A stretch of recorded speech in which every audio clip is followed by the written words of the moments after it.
Hello friends, welcome to Pebbles. நான் உங்கள் கோபி சுதா. நம்ம செய்ய போறது கொஞ்சம் வித்தியாசமா இருக்கும். அதாவது பாகற்காய் எடுத்துக்கலாம்.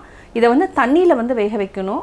பாகற்காய் கூட வரமிளகாய் பூண்டு இது எல்லாத்தையுமே தண்ணியில நல்லா வேக வச்சிட்டு அதுக்கு அப்புறம் நம்ம வந்து பேஸ்ட் பண்ணிட்டு அதாவது பூண்டு வரமிளகாய் பேஸ்ட் பண்ணி செய்ய போறோம். வாங்க எப்படி செய்யறதுன்னு பார்க்கலாம். ஃபர்ஸ்ட் நம்ம பாவக்காய் எடுத்துக்கலாம். இத வந்து ரெண்டா கட் பண்ணிக்கலாம். நம்ம 4 பாகற்காய் எடுத்துக்கிறோம். இது கூட நம்ம ஒரு 6 வரமிளகாய் 4 காஷ்மீரி மிளகாய் இதையும் வந்து தண்ணியில வேக வச்சிரணும். நம்ம பாகக்காய் வரமிளகாய் காஷ்மீரி மிளகாய் இத மூணையுமே ஒரு 10 minutes கிட்ட நல்லா வேக வச்சுக்கலாம். அதாவது 40% அளவுக்கு வெந்தாலே போதும். பூண்டை வந்து நம்ம தனியா எடுத்து வச்சுக்கலாம். வரமிளகாயும் பூண்டையும் நம்ம அரைச்சு நம்ம கிரேவி செய்யணும். இப்போ வந்து இது நல்லா வேகட்டும். அதுக்கு அப்புறம் நான் எப்படி செய்யறதுன்னு சொல்றேன். இப்போ தண்ணி கொதிக்க ஆரம்பிக்குது. இப்போ நம்ம ஒரு 1/4 டீஸ்பூன் அளவுக்கு மஞ்சள் தூள் ஆட் பண்ணிக்கலாம். இது நல்லா மிக்ஸ் பண்ணிக்கலாம். இது நல்லா வேகட்டும். இப்போ கொதிக்க ஆரம்பிச்சிருச்சு. இது வந்து ஒரு 6 நிமிஷம் வரைக்கும் நல்லா கொதிக்கணும். வரமிளகாய் இதெல்லாமே நல்லா வந்து கொதிச்சிரணும். அதாவது மிளகாயும் நல்லா வெந்துறணும். இப்போ பார்த்தீங்கன்னா 6 minutes ஆயிடுச்சு. இப்போ ஆஃப் பண்ணிக்கலாம். நம்ம வரமிளகாய் மட்டும் தனியாக எடுத்துடுவோம். இதை வந்து நம்ம மிக்சியில் அடிச்சுக்கலாம். இது நல்லா சாஃப்ட் ஆயிடுச்சு. ஆறணும். பூண்டு இது ஒரு கைப்பிடி அளவுக்கு நம்ம எடுத்துருக்குறோம். அதாவது பெரிய பல்லாக இருந்ததுன்னா நம்ம வந்து ஒரு பூண்டு அதாவது ஒரு 20 பல் போட்டுக்கலாம். இதை வந்து அரைச்சி பேஸ்ட் பண்ணிக்கலாம். பூண்டு வரமிளகாய் இதை நம்ம பேஸ்ட் பண்ணி தனியாக வச்சுக்கலாம். அடுத்து வந்து இது பார்த்திங்கன்னா ஓரளவுக்கு நல்லா வெந்திருக்கு. அதாவது 40% அளவுக்கு வெந்திருக்கு. இதை வந்து நம்ம ஒரு க்யூப் மாதிரி கட் பண்ணிக்கலாம். பாவக்காயை நம்ம இந்த சைஸில் கட் பண்ணிக்கலாம். பார்த்திங்கனாவே அதாவது 40% வந்து குக் ஆகிடுச்சு. இதை நம்ம தனியாக எடுத்து வச்சுக்கலாம். இப்போ 3 டீஸ்பூன் அளவுக்கு நம்ம எண்ணெய் விட்டுக்கலாம். இது வந்து கடுகெண்ணெயாக இருந்ததுன்னா இன்னும் டேஸ்ட்டாக இருக்கும். நான் வந்து இன்றைக்கி நல்லெண்ணெயில் செய்கிறேன். இந்த வேக வச்சுருக்கிற பாவக்காயை நல்லா ஃப்ரை பண்ணி தனியாக எடுத்து வச்சுக்கலாம்.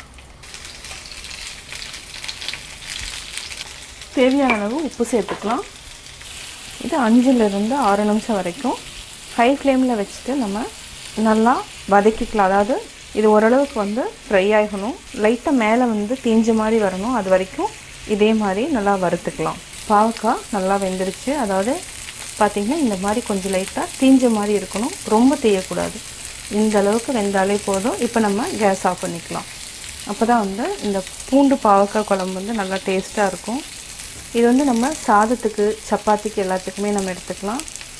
இது கொஞ்சம் வித்தியாசமான டேஸ்ட்டாகவும் இருக்கும். தண்ணீரை வேக வைக்கிறதுனால கசப்பு அந்த அளவுக்கு நம்மளுக்கு தெரியாது. இப்போ ஆஃப் பண்ணிக்கலாம். ஒரு சின்ன கடாயில் 3 டேபிள் ஸ்பூன் அளவுக்கு எண்ணெய் விட்டுக்கலாம். எண்ணெய் நல்லா காஞ்சதுக்கப்புறம் இது வந்து வெந்தயம் 1/4 டீஸ்பூன், சீரகம் 1/4 டீஸ்பூன். இதுக்கு சோம்பு சேர்க்கலாம். சோம்புக்கு பதிலாக நான் கடுகு ஆட் பண்ணுறேன். கடுகு 1/4 டீஸ்பூன். கடுகு, வெந்தயம், சீரகம் நல்லா பொரிஞ்சிருச்சு. பொரிஞ்சனையே நம்ம ஒரு பெரிய வெங்காயம் வந்து ஒரு 2 வெங்காயத்தை நீட்ட வாக்கில் கட் பண்ணி போட்டுக்கலாம். இல்லைனா பேஸ்ட் பண்ணியும் நம்ம ஆட் பண்ணலாம். நல்லா ஃப்ரை பண்ணணும். சிம்மில் வச்சுக்கோங்க.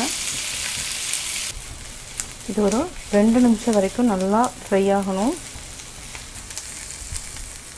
இது கூட நம்ம சேர்த்துக்கூடிய மசாலா என்னென்னு பார்த்தீங்கன்னா கரம் மசாலா 1/4 டீஸ்பூன் அளவுக்கு ஆட் பண்ணிக்கலாம்.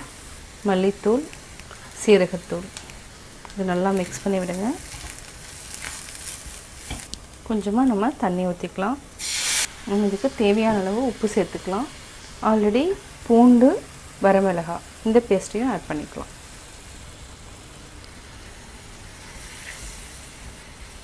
கொஞ்சமாக தண்ணி ஆட் பண்ணிக்கலாம்.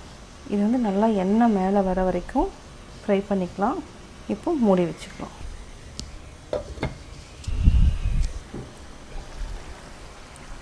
தயிர் இல்லைன்னா ஃப்ரெஷ் க்ரீம் இருந்துச்சுன்னா நம்ம வந்து ஒரு 2 டீஸ்பூன் அளவுக்கு ஊற்றிக்கலாம். இதை நல்லா மிக்ஸ் பண்ணி விடுங்க. இது ஒரு 3 நிமிஷத்துக்கு அப்புறம் நம்ம ஆல்ரெடி ஃப்ரை பண்ணி வச்சுருக்கிற பாகக்காயை ஆட் பண்ணிக்கலாம். 3 நிமிஷம் ஆயிடுச்சு. இப்போ எண்ணெய் வந்து பிரிஞ்சு வர ஆரம்பிக்குது. இந்த ஸ்டேஜில் நம்ம ஆல்ரெடி வதக்கி வச்சுருக்கிற பாவக்காயை ஆட் பண்ணிக்கலாம். நல்லா மிக்ஸ் பண்ணி விடுங்க.